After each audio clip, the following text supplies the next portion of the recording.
आशा करता हूं आप सब बहुत अच्छे होंगे। मेरा नाम है सिद्धांत अग्निहोत्री। स्टडी ग्लोस पे आपका बहुत बहुत स्वागत है। रक्षाबंधन की बहुत बहुत शुभकामनाएं आपको। Happy Rakshabandhan to all of you. और बहनों को परेशान मत करना, और सबसे बड़ी बात, पढ़ाई के लिए उनको जरूर मोटिवेट करो।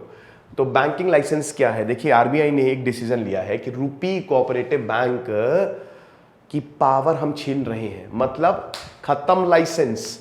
तो ये बहुत बड़ी खबर है। पुणे बेस्ड है कोऑपरेटिव बैंक। अभी हमने देखा है कि कोऑपरेटिव बैंकों पे, पीएमसी का भी हमने देखा, तलवारें लटक रही हैं। होता क्या है कि बैंकों के पास होते हैं लोन्स, अनाप शनाप किसी को कुछ दे रहे हैं, पैसा वापस आता नहीं है, बैंक डूब जाता है। आरबीआई है तो चीजें ठीक है। रिजर्व बैंक ऑफ इंडिया पैनी नजर रखता है। आरबीआई पिताजी है, समझ लीजिए, जो पूरे भारत की इकोनॉमी को चला रहे हैं। ठीक है, तो बैंकिंग लाइसेंस क्या होता है? सबसे पहले तो देखिए, बैंकिंग लाइसेंस जैसे आपको ड्राइवर, जब आप ड्राइव करते हो 2 पहिया 4 पहिया, तो आपको लाइसेंस की जरूरत होती है। हवा में प्लेन उड़ाते हो, उसके लिए भी आपको लाइसेंस की जरूरत होती है। ऐसे ही बैंक को चलाने के लिए भी आपको बैंक से लाइसेंस की जरूरत होती है। अब जैसे ड्राइवर की जिस भी चीज की आपको लाइसेंस की जरूरत हो, आप जाओगे। ऐसे अगर बैंक के आपको लाइसेंस की जरूरत हो तो आप जाओगे रिजर्व बैंक ऑफ इंडिया। तो आरबीआई जो है, जो भी बैंकिंग ऑपरेशंस अगर आपको करने हो तो 1949 बैंकिंग लाइसेंस एक्ट है ये, इसके तहत banking regulation act of 1949 series of cheques, कि भैया ऐसे ही नहीं है जैसे बहुत सारी एनबीएफसी जो है वो बाद में बैंक बन जाती है। वो आरबीआई देखता है कि क्या तुम्हारे पास पैसे हैं, तुम्हारी इतनी औकात है कि तुम सस्टेन कर पाओ। तो आरबीआई बहुत सारी चीजें देखती है और उसके बाद आपको लाइसेंस देगी। अब इसमें सबसे इंपॉर्टेंट होता है CAR, कैपिटल एडिक्वेसी रेशियो। जैसा कि आपको नाम से दिख रहा है, कैपिटल एडिक्वेसी रेशियो। एडिक्वेसी क्या? पर्याप्त। कैपिटल क्या? पूंजी। क्या आपके पास इतनी पूंजी है कि आप सस्टेन कर जाओ? आरबीआई कहता है कि हर हाल में तुम्हारे पास इतनी पूंजी होनी चाहिए कि तुम सस्टेन करो। भले ही हालात बहुत ज्यादा खराब हो, तुमने लोन बहुत ज्यादा दे दिया हो, लेकिन फिर भी तुम्हारे पास पूंजी इतनी होनी चाहिए कि कुछ भी हो जाए, अगर तुम बैंकरप्ट भी हो जाओ तो जो तुम्हारे पास है उससे हम कर्जा तो चुका सके, यानी कि जो लोग हैं जिनका पैसा है उनको वापस तो दे सके। ठीक है, अब मान लो जैसे भाई बैंक पैसा कैसे कमाता है? बैंक लोन से पैसा कमाता है। ठीक है, और बैंक के पास कोई साधन नहीं है। तुम पैसा जमा कर रहे हो, वो आगे लोन में दे देगा, और जो उससे इंटरेस्ट आएगा वो उसका। ठीक है, अब ये लोन वापस आ गए तो अच्छी बात है, नहीं वापस आए तो ये नॉन परफॉर्मिंग एसेट यानी कि बैड डेट्स हो जाते हैं। वो कर्ज जो कभी वापस नहीं आने वाला। मीडियम क्लास, मध्यम वर्गीय बैंक के चक्कर काटते रह जाओगे, तुमको लोन नहीं मिलेगा, और अगर लोन मिलेगा भी तो इंटरेस्ट रेट ऐसा देंगे या फिर थोड़ा टेबल के नीचे से आपको देना पड़ेगा। यही अमीर लोग बैंक में घुसते हैं, अरे सर लेटर ऑफ अंडरटेकिंग ले लीजिए, कोई दिक्कत नहीं है, पैसा निकालते रहिए। नीरव मोदी की बात कर रहा हूं, और ऐसे बहुत सारे। तो समझिए कि अमीरों के लिए तो सब ठीक है, और ये अमीर ही डिफॉल्ट करते हैं। अमीरी जो है वो बैंक का पैसा नहीं देते हैं। ठीक है, तो ये चीज है। तो इसीलिए अब जैसे डिपॉजिट कितने हैं आपके पास, एक बैंक के पास कितने डिपॉजिट है, ठीक है, कितना उसके पास पैसा है, और उसने कितने लोन बांटे हैं। मान लीजिए डिपॉजिट से ज्यादा लोन बांट दिए तो डेंजरस हो जाएगा वो केस। ठीक है, तो इसीलिए capital adequacy ratio, it is the ratio of a bank. Capital और उसके बाद upon tier 1 plus tier 2 capital होता है, upon risk weighted credit exposure and loan to deposit ratio, जो कि मैंने अभी आपको बताया। तो इसको देखा जाता है ताकि ये प्रोटेक्टेड रहे, और अगर इसमें कुछ गड़बड़ है तो दिक्कत होती है। अब देखिए, अगर हम बात करते हैं कि देखिए बैंकिंग लाइसेंस मिलता है, लेकिन जब तक, जैसे मैंने सिद्धांत अग्निहोत्री बैंक खोला, आरबीआई ने बोला कि मैंने तो इसको लाइसेंस दिया नहीं है, तो मुझे वहीं पे ही मेरे ऊपर कार्रवाई कर लेगा। जब आरबीआई लाइसेंस देगा तभी आप बैंक, कोई भी फाइनेंशियल इंस्टीट्यूशन या कंपनी बैंक यूज कर सकता है। ठीक है, और आरबीआई के पास पूरी पावर है, इसको कैंसिल भी कर सकता है, इसको रिवाइव भी कर सकता है। यह चीज है। एक और आपको बता दो कि देखिए हमारी जो सेल है, सुपर सेल लाइव हो गई है। आजादी सेल है ये, आजादी का अमृत महोत्सव हम मना रहे हैं। आपको बता दूं कि 15 अगस्त के बाद सारे डिस्काउंट्स खत्म हो जाएंगे। सारे कोर्सेज पे बंपर 25% ऑफ है। फटाक से कोर्सेज को अवेल करें, स्पेशली यूपीएससी। तो अब बड़ी बात यह है कि आरबीआई ने कैंसिल क्यों किया रूपी कोऑपरेटिव बैंक का? देखिए आरबीआई जो है वो 2013 से लगातार नोटिस भेजे जा रहा था। दिक्कत मैंने आपको बताया कि किसी की बैंक की दिक्कत क्या होती है कि वो लोन देता है और लोन वापस नहीं आते हैं। आप किसी को कर्ज दे रहे हो, कर्ज, मेरे पास कल एक, मान लीजिए कल को कोई एक इंसान, कल को क्या, जैसे मेरे पास भी आते रहते सर कर्ज दे दीजिए, कर्ज दे दीजिए। अब मैंने बस कर्ज बांटना सबको शुरू कर दिया कि हाँ ले लो 20,000।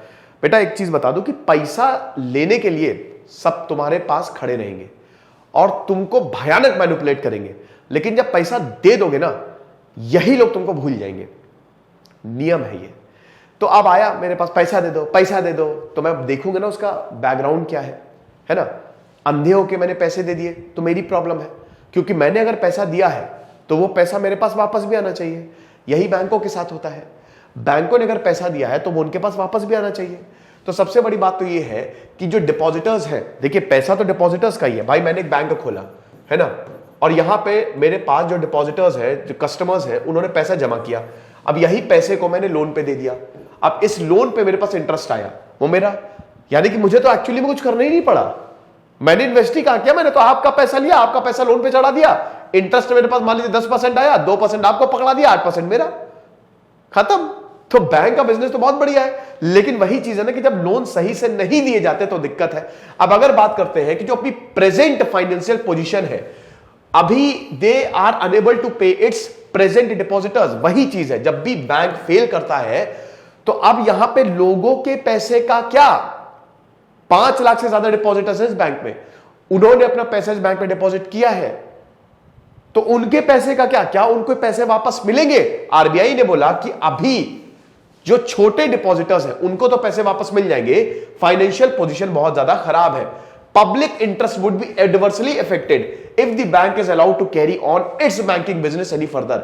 यानी कि अब पब्लिक इंटरेस्ट, ये लोगों के हित में नहीं है कि इस बैंक को हम चलने दें।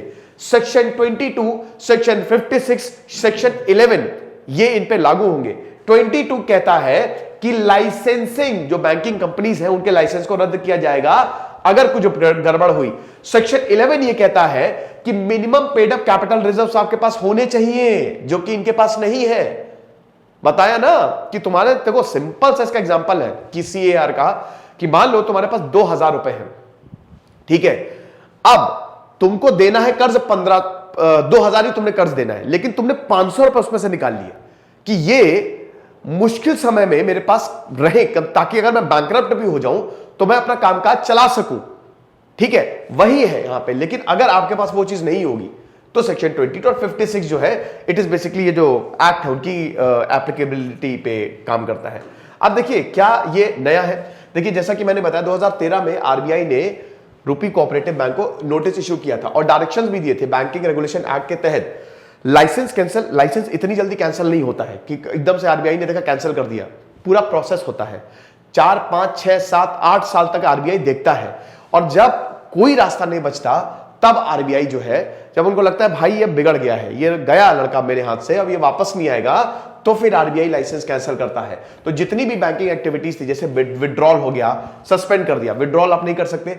अब उसके बाद जो बोर्ड ऑफ डायरेक्टर्स थे उनको सुपरसीड किया गया था, मतलब उनको हटाया गया था, क्योंकि एक्चुअली में जो बड़े बड़े घोटाले होते हैं उसमें यही बोर्ड ऑफ डायरेक्टर्स ही तो शामिल होते हैं कि सर थोड़ा लोन दीजिए, आपको भी मिलेगा, हम भी कमाएंगे, मजा आएगी। और तो इनको सुपरसीड किया गया। सुधीर पंडित आए इसमें, इनको एडमिनिस्ट्रेटर बनाया गया, और जो अनस्कर थे, विद्याधर अनस्कर, इनको बेसिकली हेड बनाया गया।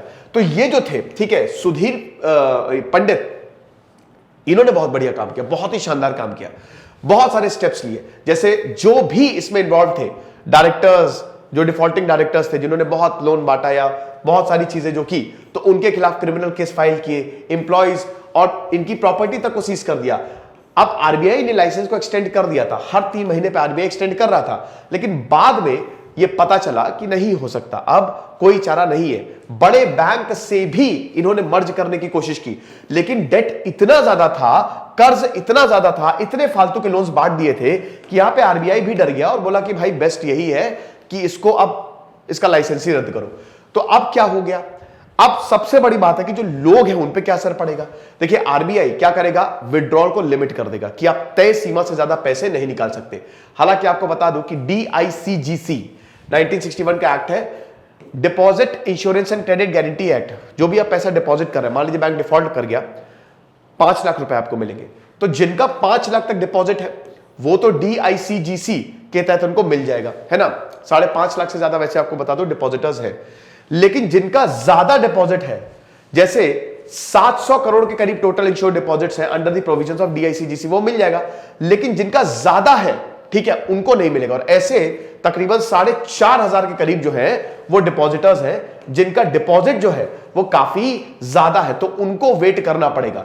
340 करोड़ के करीब है, ठीक है, 340 करोड़ के, क्योंकि जो 5 लाख, मैंने क्या बताया कि 5 लाख तो आपको मिल जाएगा जिनका कम है, लेकिन जिनका ज्यादा है उनको वेट करना पड़ेगा।